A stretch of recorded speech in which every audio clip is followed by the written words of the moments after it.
경제가 이렇게 쉬울 수 없다. 경제가 이렇게 시원할 수 없다. 경제가 이렇게 색다를 수 없다. 경제 직설 출발하겠습니다. 자, 오늘은 김종효 전문위원 그리고 김영롱 앵커 함께하겠습니다. 어서 오세요. 안녕하십니까? 네, 반갑습니다.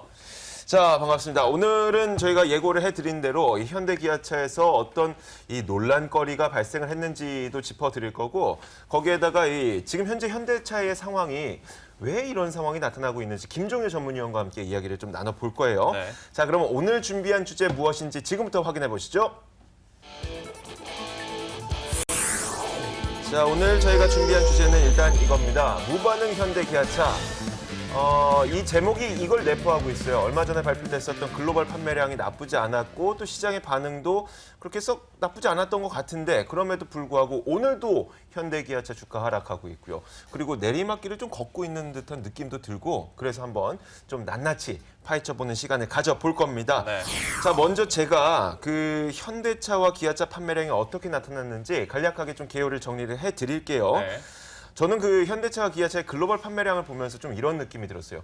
이상과 현실의 차이가 좀 나타나는 것이 아닐까라는 이야기인데 네. 뭐냐면 이 SUV가 사실 현대 기아차의 주력 모델이 아니었잖아요. 아니죠. 그래서 이 주력 모델을 좀 키우면 기본적으로 팔리던 세단 팔리고 거기에다가 SUV까지 플러스 알파로 팔려서 굉장히 좋아지지 않을까 해서 SUV에 좀 힘을 실었던 것 같은데 네. 실제로 SUV에 좀 힘을 싣다 보니까 이젠 또 세단이 잘 안 팔리는 좀 그런 현상이 나타나더라고요. 네. 자, 일단 볼게요. 먼저 현대차의 이 지난 6월 글로벌 판매량입니다. 글로벌로 봤을 때는 9.1% 증가했고요. 우리나라 내수 시장만 11% 정도가 증가했어요.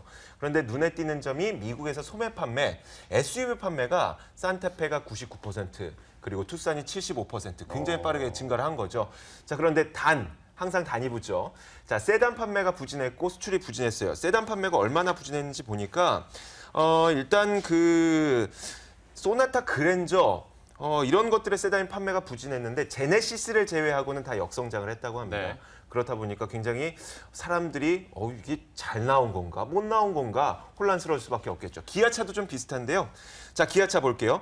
일단 기아차의 2월 글로벌 판매량은 2% 증가했고 내수 시장은 16.7% 증가했습니다. 네. 자, 마찬가지로 미국 내에서 소매 판매, SUV 판매 호조가 나타나면서 전체적인 소매 판매가 한 15.6% 정도 증가했고요. 하지만 수출이 그 이머징 국가나 아시아 그 중동 지역의 시장이 별로 안 좋으면서 수출이 약 20% 정도 감소했다고 합니다. 자, 이걸 보고도 혼란스러울 수밖에 없죠. 이게 좋게 나온 결과인지 나쁘게 나온 결과인지. 그러니까 이거를 제대로 해석해 보려면 이 수치만 가지고는 해석이 안 된다는 네. 거죠. 전월치, 전년 동월비, 최근의 추세, 그다음에 과거엔 어땠는지 여러 가지를 동일하게 봐야 되는데 이 수치 하나만 가지고 뭐 22% 증가했다고 아마 그것도 현대기아차가 워낙 강력한 네. 그 프로모터 아니겠습니까? 그렇죠. 그 광고 선전을 쥐고 있는 데다 보니까 뭐 아마 이 그 언론에서 강하게 못 얘기했을 거예요. 네. 안 좋은 거죠, 솔직히. 왜 안 좋냐면 네. 현대기아차의 전반적인 이 이번 판매가 좋지 않은 가장 결정적인 이유는 나빴던 중국 판매가 좋아지면서 좋아진 것처럼 보이는 겁니다. 실제로 미국 판매에서 조금 전에 말씀해 주셨던 그 수치가 아무 의미가 없는 게 네. 투스탄 좋아졌다, 그 산타크루즈 뭐 이런 거 좋아졌다 네. 말씀하시지 않았습니까? 네. 전체적인 볼륨을 보면 그러니까 미국명 엘란트라, 우리나라 차명으로 아반떼죠. 네. 아반떼 소나타 판매량과는 격차가 크게 납니다. 그리고 지금 미국이나 일본이 팔고 있는 그 SUV 주력 모델, 우리가 그 경영 트럭이라고 부르는 그 픽업 트럭의 전반적인 추이와도 격차가 많이 납니다. 네. 그러니까 거기서 그렇게 늘어봐야 아무 의미가 없는 거죠. 지금 뭐 2배 늘어봐야 다른 데 100대 파는 거 한 뭐 20대 파는 거에 불과하니까 큰 의미를 부여할 수 없는 거고요. 그다음에 지금 워낙 안 팔려서 강력한 프로모션을 하고 있는 게 문제입니다. 그래서 지금 이 판매량이 좋다라고 볼 수가 없는 게 기본적으로 여러 가지 지표들을 살펴보게 되면 좋지 않은 상황인데 먼저 이제 주가와 환율을 좀 살펴볼 네, 필요가 있거든요. 보죠. 그래서 주가와 환율을 보시면 네. 지난 2월부터 4월까지는 주가와 환율과 좀 같이 가는 모습이었습니다. 네. 그래서 엔달러 환율이 예를 들어서 이제 강하게 내려가는 모습을 보일 때 현대기아차 주가는 강력하게 올랐거든요. 네. 근데 지금은 오히려 반대 양상이란 말이죠. 지금 엔달러 같은 경우에는 더 강세로, 엔화 강세로 가면서 더 낮아지고 있는데 주가가 같이 낮아지고 있는. 네. 그러면 현대차 고유의 악세 요인이 있다라는 거죠. 거시 펀더멘탈 요인이 네. 지금 현대차를 올라가게 만드는 요인이 있음에도 불구하고 이렇게 밀리고 있는 것은 저는 뭐 두 가지라고 보고 있는데 첫 번째는 그 아반떼가 지금 미국에서 완전히 밀리고 있는 이유. 네. 뭐 뉴스로 확인해 보신 분은 아시겠습니다만 혼다 시빅 때문에 그렇습니다. 아, 그래요? 제가 이제 그림을 하나 준비했는데 혼다 네. 시빅의 이제 겉 모습을 보시면 네. 여러 가지 형태가 있지만 가장 중요한 건 굉장히 예쁘게 생겼습니다. 네. 그러니까 지금 외모 측면에서도 뭐 개인차가 있겠지만 누가 보더라도 외모와 아반떼와 시빅을 비교해봤을 때 혼다 시빅이 월등하게 좋고요. 네. 그다음에 퍼포먼스를 비교해봤을 때도 혼다 시빅이 월등하게 좋다라는 거죠. 그러니까 지금 주력 모델이라고 볼 수 있는 2.0 모델에서도 차이가 많이 나고요. 네. 그다음에 혼다 시빅은 1.5 터보고 그다음에 그 아반떼는 지금 1.4 터보인데 네. 이것도 지금 마력 차이가 엄청나게 많이 나거든요. 아, 그래요? 근데 연비는 비슷하고 가격은 물론 혼다 시빅이 조금 더 비싸죠. 네. 그렇지만 그 가격 차이가 무시할 만큼이고 또 하나 이제 아반떼가 그동안 제값받고 팔자고 그래가지고 네. 비싼 가격에 계속 미국에 들이밀었거든요. 그러니까 미국 그 소비자 입장에서는 더 좋은 차가 있는데 아반떼를 굳이 선택할 필요가 없는 거죠. 게다가 일본 차인데. 뭐 최근 들어서 일본 차 뭐 네. 이런 개념은 크게 없는 것 같습니다. 그래요? 근데 그 전에 이제 제가 받고 팔자라고 네. 해서 했다가 너무 또 격차가 이렇게 하다 보니까 네. 요즘에 다시 세일 많이 한다고 그러던데. 세일을 하는 정도가 아니라 6개월 플렉스. 무료로 타라. 네. 6개월 무료로 타보고 아, 좋으면 진짜요? 60개월을 한 1.9%인가로 무이자 거의 무이자에 가깝게 네. 60개월 할부를 해줄 테니까 6개월 동안 무료로 타라 이런 지금 프로모션을 하고 있는데도 잘 안 팔리고 있다고 합니다. 네. 그러니까 이제 전반적으로 좀 부담이 굉장히 많은 상황이기 때문에 이번에 지표 하나만 가지고 시장에서는 환호할 수가 없었던 거죠. 아반떼와 시빅 함께 알아보시는 분들은 아마 거의 시빅이 더 좋다고 느껴지는 게 진짜 그 가격 얘기를 해주셨는데 네. 저 같아도 이 가격 조금 더 내고 이 정도 파워트레인 갖는 게 낫지라는 생각이 들 정도니까 네. 솔직히 좀 격차가 크죠. 근데 그 차의 네. 퍼포먼스나 외모뿐만 아니라 내장재라든지 아니면 옵션이라든지 이런 것들이 기본적으로는 원래 아반떼가 월등하게 좋았거나 비슷한 수준이었는데 네. 이번에 나온 시빅은 이를 갈고 나왔는지 오. 이번에 이 시빅이 10세대거든요. 네. 그러니까 코롤라라고 하는 모델을 제외하면 미국에서 그리고 글로벌에서 가장 오래 가고 있는 모델 중에 하나입니다. 네. 일본 차 중에서는. 네. 이번에 10세대인데 이번 10세대 시빅 자체가 워낙 평가가 좋아서 네. 지금 이 내장재라든지 이런 것들의 품질도 월등하게 높기 때문에 가격이 차이가 정말 많이 나지 않으면 네. 굳이 아반떼를 선택할 이유가 없는 거죠. 옛날에는 뭐 네. 애국심이라도 있었지. 지금은 굳이 그런 거 아니잖아요. 근데 이제 내수뿐만 아니라 해외에서 더 그렇다는 얘기죠. 그러니까 뭐 내수에서도 그런 선택 요인이 분명히 있겠습니다만 그래도 우리나라 이제 기본적으로 우리나라 국민들은 일본 차에 대한 약간의 부담감이 좀 있지 않습니까? 네. 그러다 보니까 우리나라에서 상대적으로 저런 현상이 덜하죠. 근데 미국 같은 데서는 뭐 말 그대로 미국 차나 일본 차나 뭐 그게 그거 아닙니까? 네. 그래서 정말 차만 놓고 객관적으로 비교해 봤을 때 월등하게 이게 좋으니까 그쪽으로 선택을 할 수밖에 없는 거죠. 저 근데 이번에 그 자동차에 대해서 뭐 이런저런 자료를 보다가 그 업체별로 제공되는 인센티브라는 게 있던데 그게 뭔가요? 차량을 판매했을 때 얼마만큼의 그 인센티브를 누구한테 주느냐, 판매자한테 주느냐. 그러니까 판매자요? 우리 같은 경우에 미국에 그 딜러들이 있지 않습니까? 네. 그 딜러들에게 제공해야 되는 인센티브가 있지 않습니까? 그 인센티브를 가지고 프로모션을 하는 거죠. 네. 그러니까 자기가 받는 인센티브가 많아지면 많아질수록 그걸 가지고 뭐 할인해주는 폭도 넓어질 수 네. 있는 거고 뭐 추가적으로 주어지는 상품도 많을 수가 있는 거고. 그러니까 그 인센티브가 말 그대로 높아지면 높아질수록 현대기아차는 이익률이 낮아지는 거죠. 낮아지겠네요. 그러니까 차량이 잘 팔리면 인센티브를 많이 줄 필요가 없는 거죠. 네. 근데 기존에 이제 점유율을 빠르게 올려가는 공격적인 과정에서는 어느 정도의 그 인센티브를 올려서 영업을 하는 과정이었지만 지금은 안 팔려서 인센티브를 올리고 있는 과정이거든요. 네. 그러니까 차는 안 팔리고 인센티브는 올리고 매출은 줄고 이익은 줄어들고 실제 그런 지금 형태로 가고 있는 거죠. 인센티브가 어떻게 되고 있는지 그 현황을 좀 보여주실 수 있나요? 그러니까 지금 방금 자료가 나갔는데요. 네. 자료를 보시면 전체적으로 인센티브 자체, 그러니까 점유율 자체가 지금 정체를 보이고 있는 가운데 인센티브가 현대차가 빠르게 증가하고 있습니다. 네. 기아차는 그래도 좀 약간 정체, 그리고 기아차가 차라리 낮거든요. 왜냐하면 기아차는 지금 멕시코 공장에서 생산하는 물량이 최근에 생산량 증가를 뒷받침해주고 있는 상황이기 때문에 상대적으로 또 인센티브가 덜한데 그리고 이 수출 물량이 현대차가 훨씬 더 많기 때문에 또 미국의 현지 생산 물량이 많기 때문에 현대차가 조금 더 공격적으로 지금 이 인센티브를 보여주고 있는 상황입니다. 또 하나 문제는 뭐냐면 네. 재고거든요. 네. 미국에서 지금 재고가 가장 빠르게 증가하고 있는 게 현대차입니다. 어허. 그러다 보니까 이런 재고를 또 소화하는 과정에서도 실제적으로는 인센티브를 증가시킬 수밖에 없는 요인으로 작용을 하고 있습니다. 네. 그러니까 우리나라에서 이걸 더 먹고 있는 게 뭐냐면 지금 미국에서는 2017년 그러니까 네. 새 모델을 페이스리프트된 새 모델을 가지고 지금 이런 프로모션을 진행 중이거든요. 네. 근데 우리나라에서도 지금 60개월 할부를 하고 있는데 무이자 할부를 하고 있는데 2017년 신모델은 안 됩니다. 네. 그러니까 구형 재고떨이에만 지금 이걸 써먹고 있다고 네. 해서 또 지금 댓글에 잔뜩 욕을 먹고 있는 게 현대차의 현황이다라고 봐야 되겠죠. 원래는 제가 오늘의 이야기를 이런 식으로 이끌어 가려고 했었어요. 이제 현재 그 현대차와 기아차에서 나왔던 판매량을 보고 그래도 나쁘진 않았더라. 하지만 이런 나쁜 점이 있더라 하면서 이제 김영롱 앵커에게 넘기려고 했는데 이미 뭐 별로 좋지 못한 이야기는 다 나오고 있는 것 같고요. 네. 자, 그럼 김영롱 앵커가 요즘 문제가 되고 있는 그 뭐죠? 무슨 익스텐션이라고 하나요? 코너 익스텐션. 코너 익스텐션 그게 뭔지 좀 설명해 주세요. 네, 그러니까 지금까지 했던 얘기와는 네. 좀 다를 수는 있어요. 그런데 말미에 나왔던 것이 네. 미국은 이렇게 해주는데 우리나라는 왜 이렇게 안 해줘? 네. 라는 게 우리 국내 시장에서도 소비자들 사이에 너무 팽배하다는 거죠. 그리고 이게 젊은 사람들일수록 심하다는 건데 네. 지난주에 잠깐 투싼에 대해서 네. 좀 논란이 됐었던 것이 제가 말씀드렸던 코너 익스텐션에 대한 거고 네. 이게 한 이제 자동차 전문 매체에서 이제 논란을 제기했어요. 네. 그게 뭐냐면 먼저 코너 익스텐션이 뭔지부터 네. 알아야 될 것 같아요. 네. 저도 이번에 알았거든요. 네. 화면을 그 사진으로 한번 준비를 했는데요. 앞에 범퍼가 있잖아요. 네. 이 앞에 범퍼가 있는데 지금 파란색으로 화살표 그려져 있는 부분이 코너 익스텐션 부분이에요. 네. 그러니까 이 부분인데 범퍼의 연장선이라고 생각을 하시면 돼요. 그래서 저게 있음으로 해서 차 외관이 저속 주행했을 때 어디에 부딪혔을 때 네. 외관을 최대한 적게 손상시켜주는 아. 역할을 해주는 네. 것이 코너 익스텐션인데 문제는 저 코너 익스텐션이 북미 수출형에는 있고 네. 우리나라 투싼과 유럽형 투싼에는 없다는 것이 문제인 거예요. 아.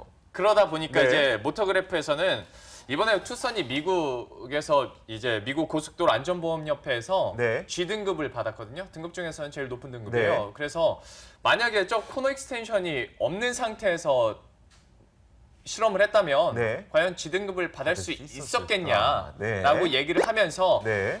거기다가 우리나라에서는 없는데 네. 왜 저런 IIHS에서 받은 우수 등급을 자꾸 우리나라에서도 적용이 되는 것처럼 얘기를 하느냐 얘기를 하는 거예요. 아. 지금 보시는 게 스몰 오버랩 테스트인데요. 네. 저기서 G 등급을 받았고 아무래도 그 대각선 모서리 부분을 부딪히다 보니까 네. 코너 익스텐션이 있는 게 아무래도 우수 등급을 받는데 그렇죠. 더 효과적으로 작용한 거 아니냐라는 얘기를 한 거죠. 그러니까 잠깐 첨언을 하자면 네. 사람들이 화가 난 이유는 이거죠.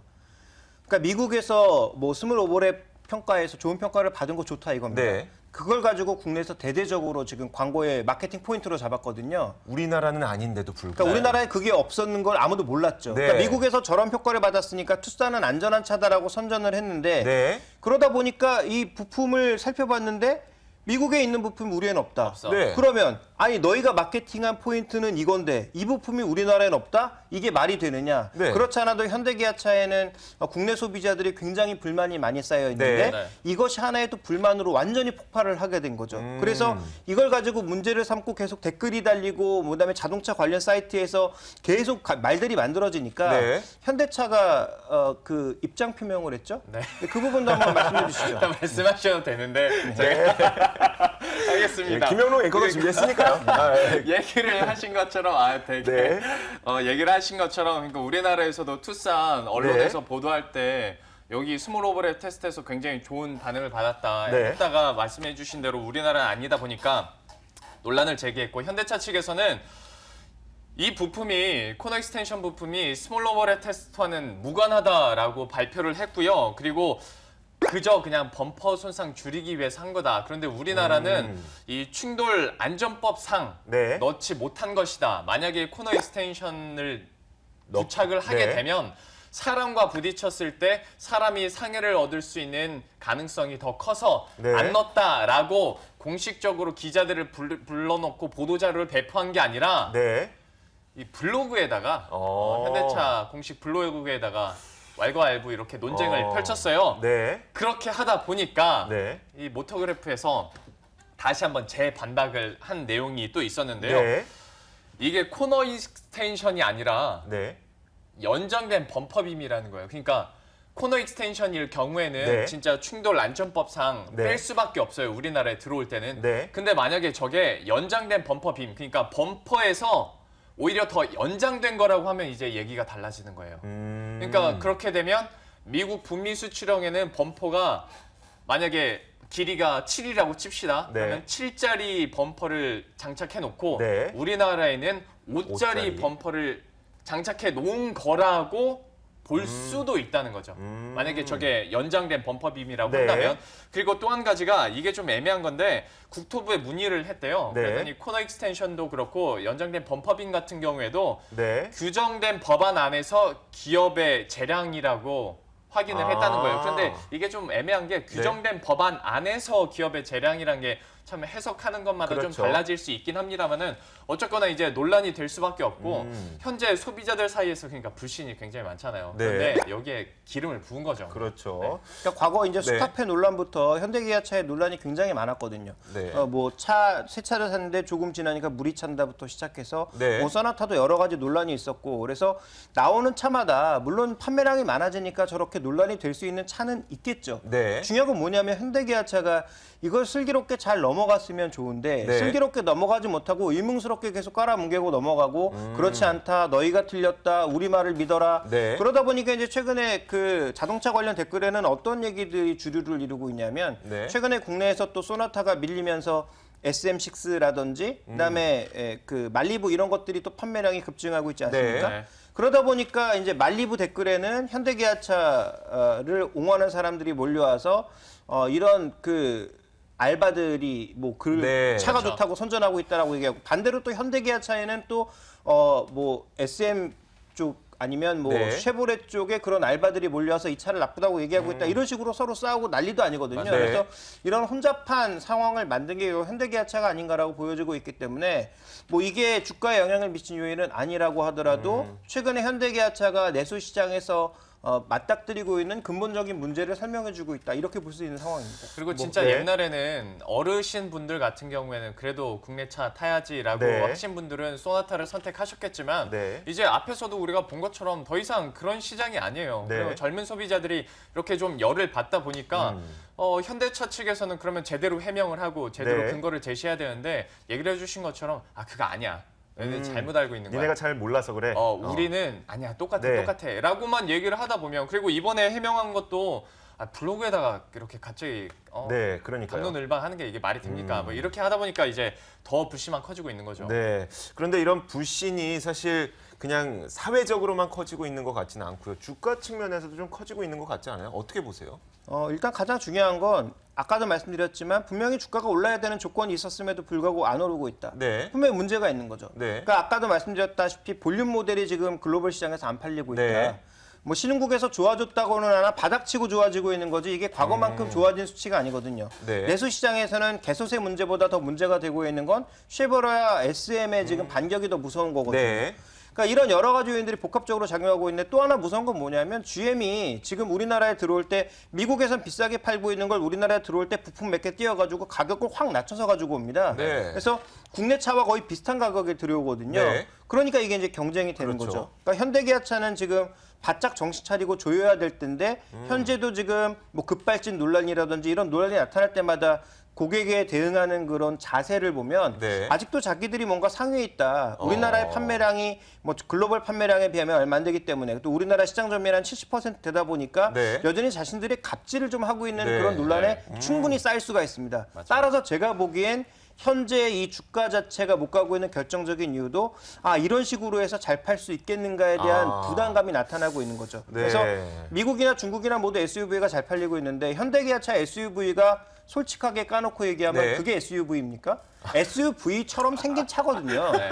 사륜구동도 실제로 사륜구동이라고 부르기 네. 어렵거든요. 이거는 그냥 정말 기술적인 부분을 말씀드린 겁니다. 네. 그래서 그런 부분을 고려해봤을 때 현대기아차의 주가가 지금 당장 올라가기엔 장벽이 굉장히 좀 많은 게 아닌가라고 보여집니다. 제가 일단 그 여러 증권사의 몇몇 의견을 정리해드리고 마지막으로 좀 그 김종윤 위원의 의견을 좀 총체적으로 들어볼게요. 제가 정리한 걸 먼저 보여드리자면 현대증권에서는 일단 그 6월에 미국 수요가 양호하지만 기대치에 미달했다. 이건 사실 미국 시장 자동차 수요에 대한 이야기인데 미국 자동차 총 수요가 지난 6월에 전년 동기 대비 2.4%밖에 오르지 않았다는 거예요. 원래 예상했었던 5%에 미치지 못했기 때문에 앞으로의 그 어떤 미국 수요가 계속 늘어날 수 있을지 그런 것들도 아직은 좀 의문스럽다. 그래서 미래를 좀 장담하지 못하겠다 이런 얘기가 있고 하나금융투자에서는 개소세 인하가 종료되면서 연간 내수 판매가 한 3% 정도 줄어들지 않겠느냐. 물론 기아차의 니로가 선전했음에도 불구하고 이런 연간 판매량 줄어들 수 있다. 이런 얘기했고 네. 마지막으로 대신증권에서는 일단 그 숫자에서 본 것처럼 판매는 양호하겠지만 아직 우려할 상황 많다. 일단 긍정적인 측면으로는 소매 판매가 양호하고 SUV 판매가 증가했지만 부정적인 측면에서 개별 소비세 인하가 종료되고 또 미국 시장 둔화의 우려가 있다. 이렇게 정리를 했는데 자 마지막으로 좀 김종효 전문위원이 현대기아차에 대한 의견을 좀 정리해 주세요. 예전에는 신차 내놓으면 네. 판매량이 무조건 늘어났거든요. 네. 근데 이제는 그렇지 않다라는 거죠. 네. 신차가 나와도 안 늘어나고 페이스리프트가 나와도 안 늘어납니다. 또 하나 중요한 건 이제 하반기에 여러 가지 신차들이 대기하고 있는데요.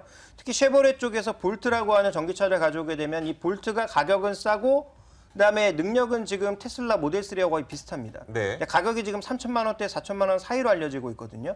이걸 보조금 지급하면 실제로 전기차, 순수 전기차 쪽에서도 의미 있는 모델이 국내에 진입하는 거기 때문에 분명히 부담이 되는 상황이고요. 네. 또 하나 중요한 것은 지금 그동안 그렇게 욕을 먹었던 쉐보레의 그 준준형급 모델들 네.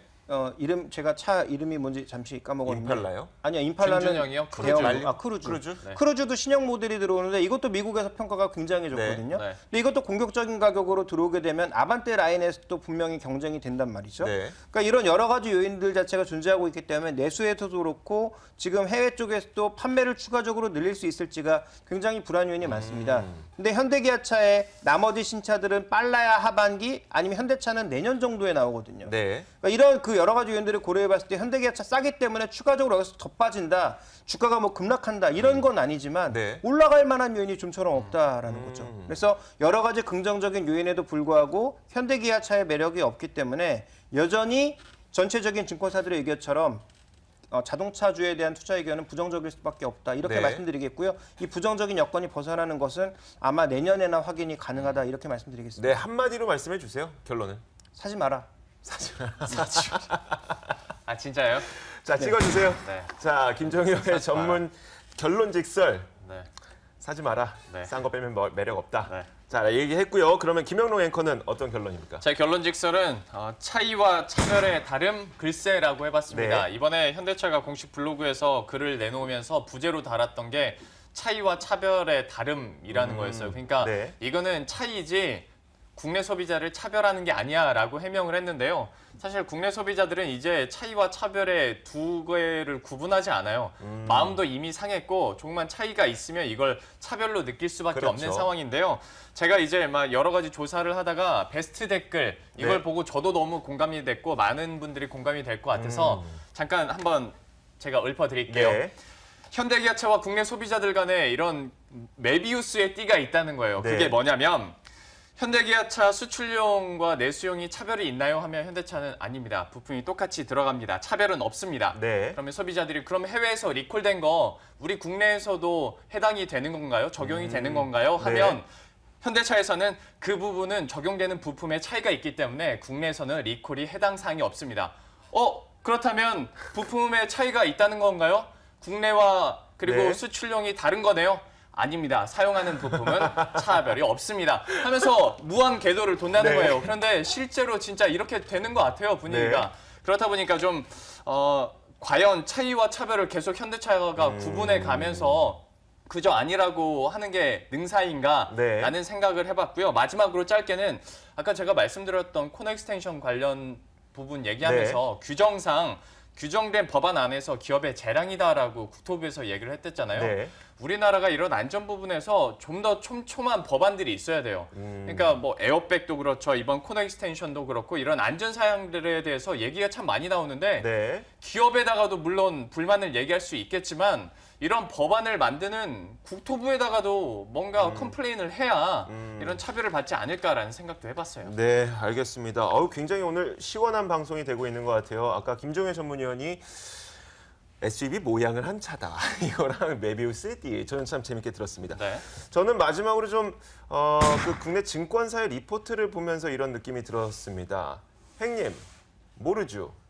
그러니까 뭔가 좋은 점도 있고 나쁜 점도 있다는 건 누구나 다 압니다. 물론 예. 그리고 지금 증권사 리포트를 쓰고 계신 작성하고 계신 그 분들도 내막은 아마 다 알 거예요. 하지만 어떤 이유에서건 간에 그 이야기를 속 시원히 하지 못하고 있다는 느낌이 좀 들어서 이런 네. 결론을 좀 내려봤고 자, 지금 시장의 판도가 많이 변하고 있지 않습니까? 아까 위원님 말씀하셨던 것도 그렇고 이제 가장 큰 위협은 다른 경쟁 차종이니까 이런 것들이 훨씬 더 빨리 커져서 우리를 더욱더 존중할 수 있는 그런 현대 기아차가 됐으면 좋겠습니다. 네. 자, 오늘 이야기는 여기까지 하도록 하죠. 정리하겠습니다. 자, 김종현 전문위원 그리고 김영롱 앵커 수고하셨습니다. 고맙습니다. 고맙습니다.